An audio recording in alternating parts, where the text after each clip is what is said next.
روائحه في كل مكان. لن يكون هناك انضباط والبيوت مليئة بالشياطين. إعلام لا يكف ليلا ونهارا ولا صباحا ولا مساء.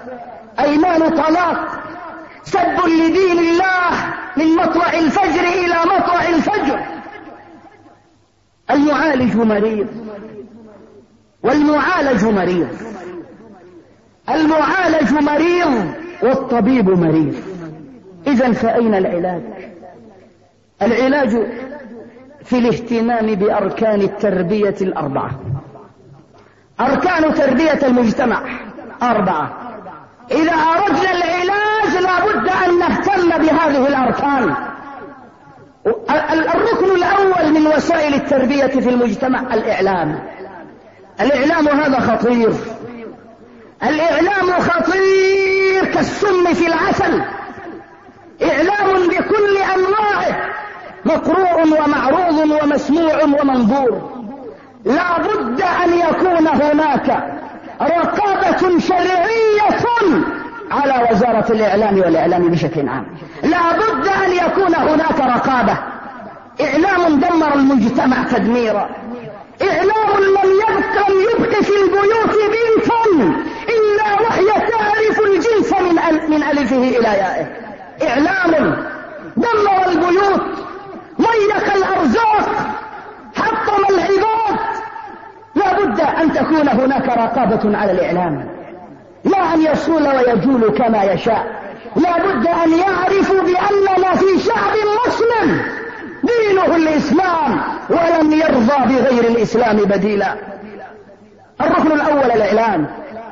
الركن الثاني البيت. لا بد أن نربي البيوت. ومن أهم وسائل تضييع البيوت ومسخها الإعلام، لأن الإعلام يدخل إلى كل بيت. لا بد أن نربي البيوت ونزكيها. الركن الثالث المدرسة. كيف أصبحت مدارسنا اليوم؟ كيف أصبحت اليوم؟ التعليم في اليمن تحت الصفر، تحت الصفر. كم حزنت وأنا أقرأ عن إعلان لمدرسة من المدارس الخاصة تدعو الأهالي إلى تسجيل أبنائهم وبناتهم، ثم يقولون في دعايتهم لهذه المدرسة بأن هذه المدرسة تتميز عن غيرها. لماذا تتميز؟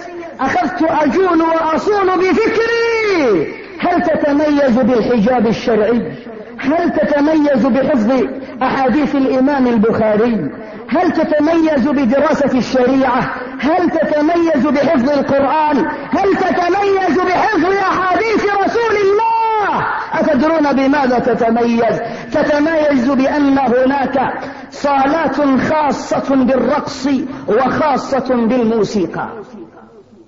هنيئا لكم شعب اليمن، هنيئا لكم هذا المنجز. إن جيل البلاد القادم سيربى على الرقص والغنى. تخيل معي أستاذ مرب يدق على الطبل ويغني، وطلابه وطالباته يرقصن ويرقصون ويلهون ويلعبون. إننا لسنا بحاجة إلى أن نخرج المغنين. إن البلاد ليست بحاجة إلى كثرة الطبالين والزمارين. إن البلاد ليست بحاجة إلى كثرة الراقصين والراقصات. يا وزير التربية، أين التربية؟ البلاد بحاجة إلى المهندسين. البلاد بحاجة إلى الدكاترة، إلى الأطباء، إلى المدرسة المسلمة، إلى الطبيبة المسلمة. البلاد بحاجة إلى الأخصائية المسلمة. البلاد بحاجة إلى رجال وأمهات يبنون. ألا يكفي ما نحن فيه؟ دروس مختلطة، مدارس وجامعات اذهبوا إلى أروقة الجامعة هناك في جامعة صنعاء ترون اللحوم المختلطة والمتزاحمة. من أين تأتي التربية؟ من أين؟